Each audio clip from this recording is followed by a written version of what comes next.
Hello दोस्तों, welcome to toppers village. दोस्तों, ये जो दो क्वेश्चंस है ना, miscellaneous exercise on chapter number 3, question number 4 and 5। Question number 1 2 3 तो हो गए अपने। 1 मैंने बताया था, 2 और 3 वो आपको करने थे। तो क्वेश्चन नंबर 4 और 5 ये है, देखो ये इस प्रकार के हैं ऐसे क्वेश्चन। तो ऐसे ये दोनों क्वेश्चन ना, इस पूरी एक्सरसाइज में ये दो क्वेश्चन है और एक दो क्वेश्चन आपको और इधर उधर मिल जाएंगे, लेकिन इन दोनों क्वेश्चन को तो आप एकदम ऐसे समझ लो, मतलब घोल के पी जाओ पानी में इनको। और ये बहुत आसान क्वेश्चन भी, आराम से पी भी लोगे, ऐसी भी बात नहीं है गले में अटकेंगे। जो छोटी वाली गोली होती है ना, उसकी तरह है, ये आराम से पी जाओगे। मतलब ऐसे इम्पोर्टेंट क्वेश्चन है और छोटे इनका प्रूफ भी बहुत छोटा है। तो क्वेश्चन नंबर 4 से स्टार्ट करते हैं। इसमें देखो क्या बोला है। If A and B are the symmetric matrices, दोनों सिमेट्रिक मैट्रिसेस है, इसका मतलब क्या है, इन दोनों का ट्रांसपोज करोगे ना तो वापस यही हमें मिल जाएंगे। ए का ट्रांसपोज बराबर ए, बी का ट्रांसपोज बराबर B. Prove that A B minus B A is a skew symmetric matrices. ये जो क्वेश्चन है ना, ये क्वेश्चन हम ऑलरेडी एक बार फेस कर चुके हैं। एक्सरसाइज 3.3 का लास्ट क्वेश्चन होगा, नहीं, हाँ, एक्सरसाइज कौन सी है, 3.3 है। इसमें यहाँ पर हमने देखा था, इसमें तो बस सीधा सीधा यही था कि ऑप्शंस थे, इसमें प्रूफ आ गया।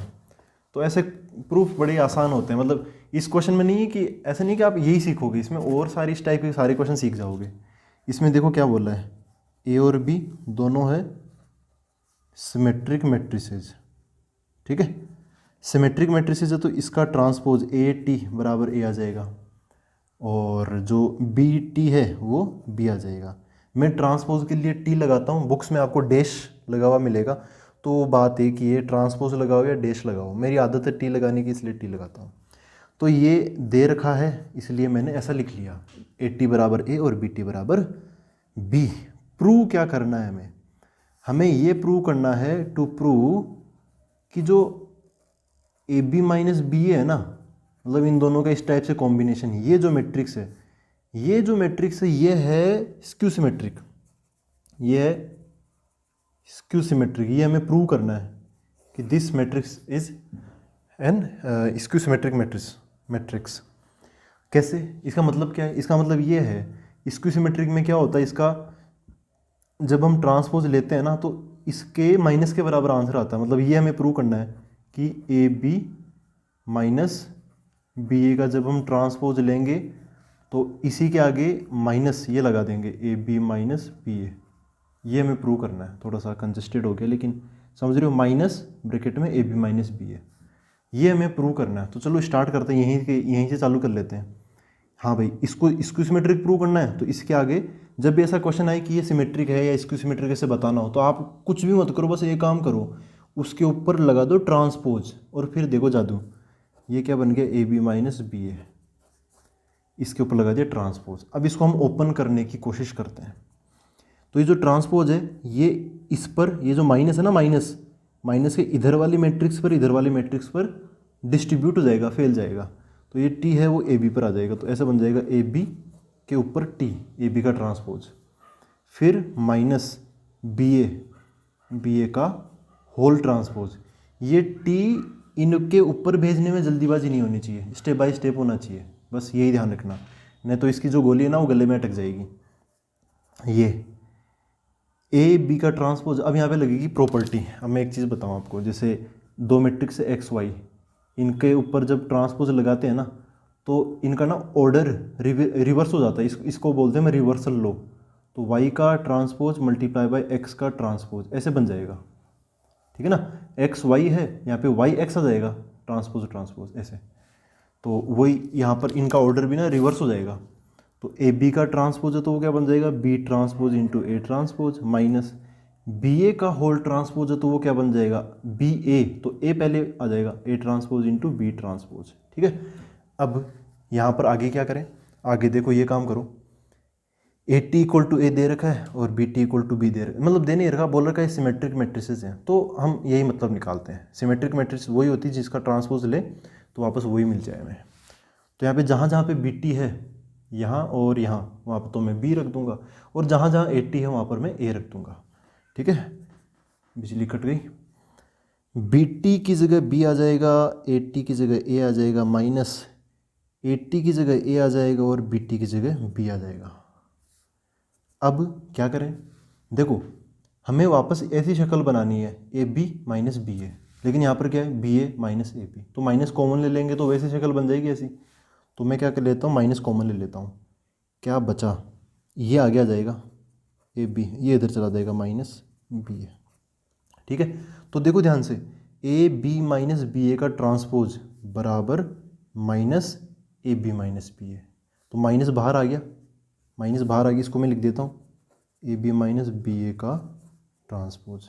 तो यहाँ से क्लियरली आपको ऐसा क्या लग रहा है, यहाँ पे कोई मैट्रिक्स है मेरी उंगली के नीचे, उसका ट्रांसपोज लिया तो उसी मैट्रिक्स का क्या आ गया, आगे माइनस आ गया। इसका मतलब क्या है, ये जो मैट्रिक्स है ये therefore A B minus B A is skew symmetric.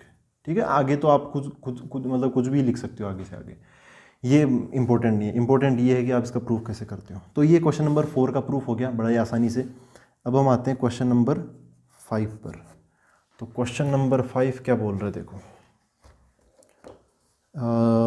ये है, show that the matrix B dash A B is symmetric और skew symmetric according as A is symmetric और स्क्यू सिमेट्रिक रेस्पेक्टिवली। तो ऐसी बात है कि यहाँ पर ए को थोड़ा महत्व मिल रहा है, बी को महत्व नहीं मिल रहा है ना। यहाँ पर बी को महत्व इसलिए नहीं मिल रहा क्योंकि बी की पोजीशनिंग ऐसे है, बी का ट्रांसपोज और बी, मतलब इसका देखो प्रूव क्या करना है हमें, सिमेट्रिक स्क्यू सिमेट्रिक ऐसा सब प्रूव करना है। तो इसका जब ट्रांसपोज लेंगे तो बी का ट्रांसपोज बी बन जाएगा, किसी ट्रांसपोज के का दोबारा ट्रांसपोज लेते हैं तो वापस वही आ जाता है। खैर इसको बीच में काम में लेंगे। क्वेश्चन क्या कहना चाह रहा है कि ये जो मैट्रिक्स है बी डैश ए बी, ये सिमेट्रिक होगी कब, according as A is symmetric.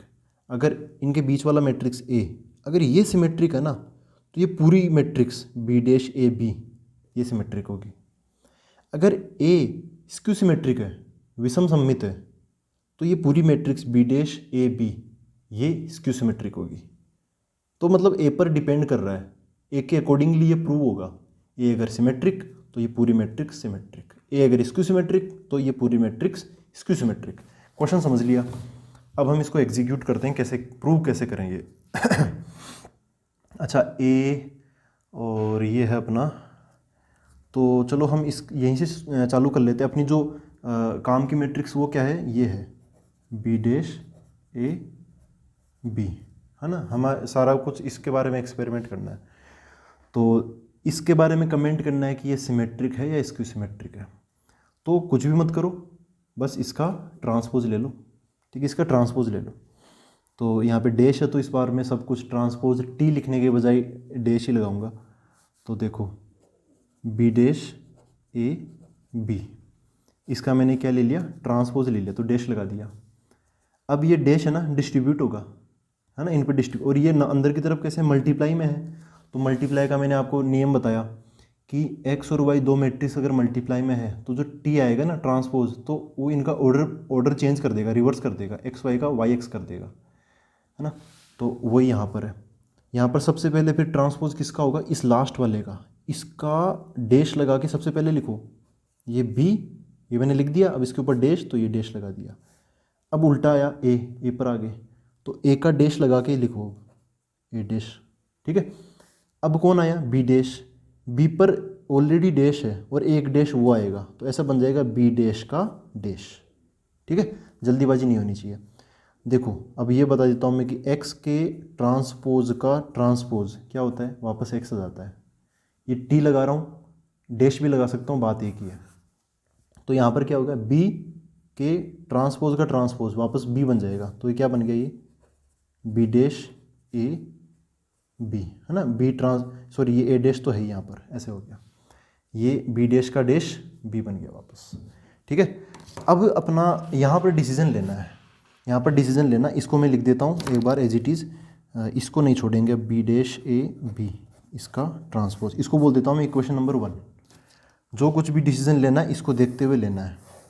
ठीक है, अब क्वेश्चन में क्या बोला है कि अगर ए सिमेट्रिक है तो ये मैट्रिक्स सिमेट्रिक है, अगर ए स्क्यू सिमेट्रिक है तो ये मैट्रिक्स स्क्यू सिमेट्रिक है। तो दोनों ही चीज़ें प्रूव करनी है, तो हम क्या कर लेंगे, यहाँ पे पार्ट्स बना लेंगे। चलो पार्ट 1 सोल्व करते हैं। पार्ट 1 प्रूव करते हैं। कैसे करेंगे? तो मान लेते हैं लेट ए इज सिमेट्रिक। ए को क्या मान लिया? सिमेट्रिक मान लिया कि ए सममित अवयव है। ठीक है।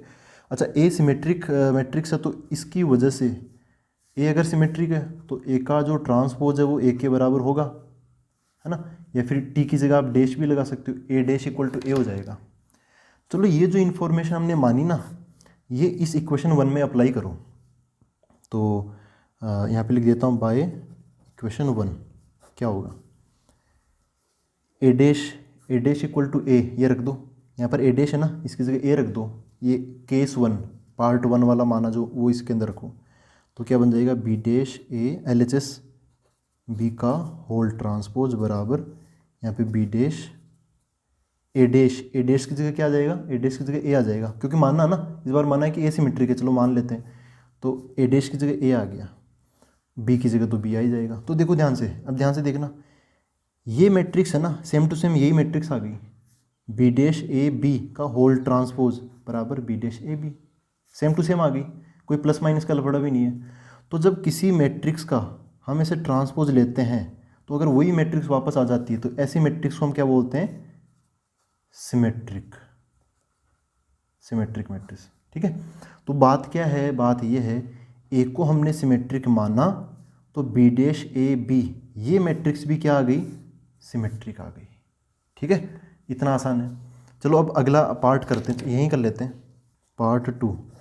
चीज़ें मतलब चीज़ें बहुत लंबी नहीं है, चीज़ें थोड़ी सी कॉम्प्लिकेटेड हो सकती है लेकिन बहुत लेंदी नहीं है ये चीज़ें। पार्ट टू में देखो, पार्ट 1 में हमने ए को सिमेट्रिक माना, तो पार्ट 2 में ए को स्क्यू सिमेट्रिक मान लेते हैं। Let A is skew symmetric. ठीक है। तो इसकी वजह से क्या होगा? ए का जो ट्रांसपोज होगा वो -a के बराबर होगा। सिमेट्रिक और स्क्यू सिमेट्रिक में ये अंतर है, सिमेट्रिक में ए ट्रांसपोज बराबर ए आता है और स्क्यू सिमेट्रिक में ए ट्रांसपोज बराबर -a आता है। ए ट्रांसपोज बोलो या ए डैश बोलो, बात एक ही है। ठीक है। तो इस बार मैं ये काम में लूँगा, ए डैश की जगह मैं क्या लिखूँगा? -a लिखूँगा। अब ये सारी चीज़ें ना इस इक्वेशन 1 में अप्लाई करते हैं, क्योंकि आफ्टर ऑल हमें इस पे कमेंट करना है बी डैश ए बी पर। तो फिर से वही वहाँ पे चलते हैं, बाय इक्वेशन 1 में ये वाली मॉडिफाइड इन्फॉर्मेशन डालते हैं। तो LHS क्या है इक्वेशन 1 का? बी डैश ए बी का डैश मतलब होल ट्रांसपोज बराबर बी डैश ए डैश की जगह क्या आ जाएगा? -a, क्योंकि इस बार माना है कि स्क्यू सिमेट्रिक है, तो यहाँ पर आ जाएगा -a, ब्रैकेट के अंदर ही रख देता हूँ, मल्टीप्लाई और फिर क्या है? b, तो यहाँ वाला b। ठीक है। अब ये जो माइनस है, माइनस को तो कोई रोक नहीं सकता, माइनस सबसे आगे आ जाएगा, यहाँ पे आ जाएगा इक्वल टू माइनस, ये कौन है? बी डैश, फिर ये a आ गया और ये b आ गया। ठीक है। ध्यान से देखो, बी डैश ए बी, इसका जब हमने ट्रांसपोज लिया तो माइनस है ना, बाहर आ गया बी डैश ए बी। ये माइनस अगर नहीं आता तो सिमेट्रिक होता, लेकिन माइनस आ गया तो ये क्या हो गया? Skew symmetric. ठीक है। तो जब हमने ए को सिमेट्रिक माना, है ना, जब हमने ए को सिमेट्रिक माना तब अपनी ये matrix B dash A B ये भी सिमेट्रिक आ गई। जब हमने ए को स्क्यू सिमेट्रिक माना तब अपनी matrix B dash A B ये स्क्यू सिमेट्रिक आ गई। तो अपनी चीज़ प्रूव हो गई, हैंस प्रूव्ड। अब हम यहाँ पे वही स्टेटमेंट चिपका देंगे वापस कि B dash A B is symmetric और skew symmetric accordingly as A is symmetric और स्क्यू सिमेट्रिक। ठीक है। तो आई होप ये आपका क्लियर हुआ है। मतलब ठीक है, बढ़िया एग्जाम्पल, बढ़िया क्वेश्चन है यहाँ पर, लेकिन इसका प्रूफ भी आसान ही है अगर हम ज़्यादा दिमाग ना लगाए, बस इजीली जो बेसिक्स है उसका ध्यान रखें। तो आई होप ये आपका क्लियर हुआ। अब मिलते हैं अगले वीडियो के अंदर। Thank you very much.